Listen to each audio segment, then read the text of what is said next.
बच्चों के final exams हो गए थे और उनकी छुट्टियां स्टार्ट हो गई थी और आज बच्चे घर पर ही बैठे थे और मुझे मॉल से कुछ सामान लाना था, तो मैं जल्दी से सारा काम निपटा कर दिन को ही मॉल चली गई थी और घर पर आते आते मुझे 5:30 हो गए थे। और आजकल तो शाम के 5:30 बजे भी इतनी धूप रहती है ना। और जब मैं घर आई तो अनन्या, ये क्या है? पूरा दिन क्या मोबाइल मोबाइल देखती रहती हो?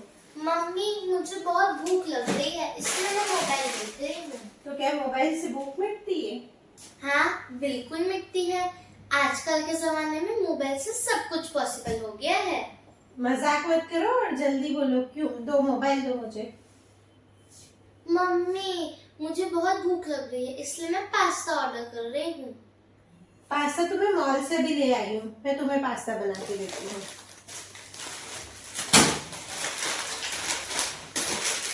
कौन सा पास्ता बनाऊं? फुसली बनाऊं या फिर पैने बनाऊं? फुसीली पास्ता बना दो। रेड सॉस पास्ता या white sauce pasta? White sauce pasta. ठीक। हम कितना भी किचन में काम निपटा लें पर फिर से किचन में तो जाना ही पड़ता है। मुझे तो कभी कभी ऐसा मन होता है कि जैसे संडे को बच्चों को स्कूल से छुट्टी मिलती है, हस्बैंड को ऑफिस से मिलती है, ऐसे ही हमें संडे को किचन से छुट्टी मिलनी चाहिए। पर ये तो शायद लेडीज का एक सपना होता है।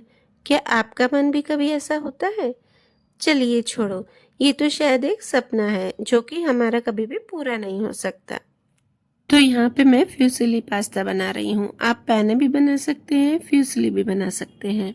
तो मैंने पास्ता को बॉईल करने के लिए पानी गर्म करने रख दिया था और उसमें थोड़ा सा नमक और 1 टेबलस्पून जितना ऑयल डालकर पास्ता को बॉईल करने रख दिया है।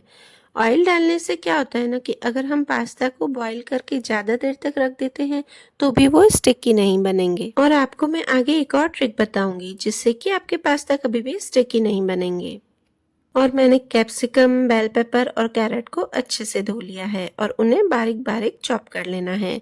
तो यहाँ पर मैंने half capsicum, half bell pepper और हाफ कैरेट ही ली है। और ये पास्ता हमारे बॉईल हो चुके हैं। तो यहाँ पर मैं अब आपको दूसरी ट्रिक बताऊंगी जिससे कि आपके पास्ता कभी भी स्टिकी नहीं बनेंगे। जब भी आपके पास्ता बॉईल हो जाए तो आप उसके ऊपर कोल्ड वाटर डालें। इससे क्या होगा ना कि अगर आप पास्ता को बॉईल करके रख दें और आप उसे 3 से 4 घंटे बाद बनाना चाहते हो तो भी ये जो पास्ता है वो स्टिकी नहीं रहेंगे। अगर आपके घर कोई गेस्ट आ रहे हैं या आप कोई पार्टी थ्रो कर रहे हैं तो आपको अगर उसके लिए पास्ता बनाने हो तो आप पास्ता को पहले ही बॉईल करके रख दें और वेजीज को भी कट करके रख दें। और सॉस तो एकदम जल्दी ही बन जाती है, तो आप उसे फिर मिक्स करके फटाफट से बना लीजिए। और साथ में मैंने लहसुन को भी फाइनली चॉप कर दिया है। अब एक पैन में बटर डालकर चॉप की हुई गार्लिक डाल देंगे और इससे बस हमें हल्का सा सॉटे करना है जिससे कि उसका कलर चेंज नहीं होना चाहिए। और उसके बाद हम जो बाकी की वेजीज है वो डाल देंगे और इन्हें भी हमें हल्का सा सॉटे करना और फिर इसमें नमक, half tea spoon black pepper mix करके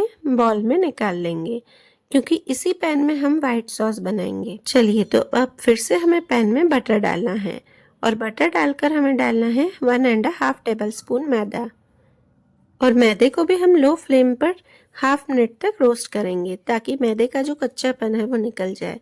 फिर इसमें थोड़ा थोड़ा करके दूध डालकर इसे मिक्स करना है जिससे कि इसमें लम्स नहीं बने।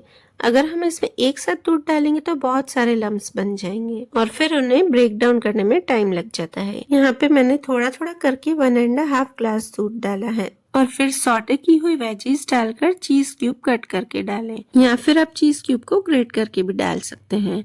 ये जल्दी से मेल्ट हो जाता है तो मैंने यहाँ पर क्यूब को कट करके ही डाला है।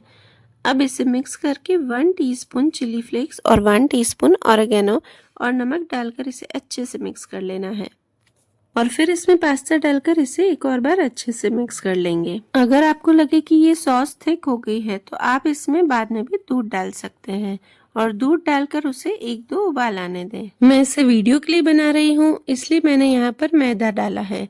वैसे मैं अगर नॉर्मली घर पे बनाती हूँ तो मैं इसे व्हीट फ्लोर डालकर ही बनाती हूँ ताकि जो हमारे व्हाइट सॉस पास्ता बने वो एकदम हेल्दी बने, क्योंकि जो मैंने ये पास्ता यूज किए हैं वो भी व्हीट फ्लोर के ही बने हुए हैं।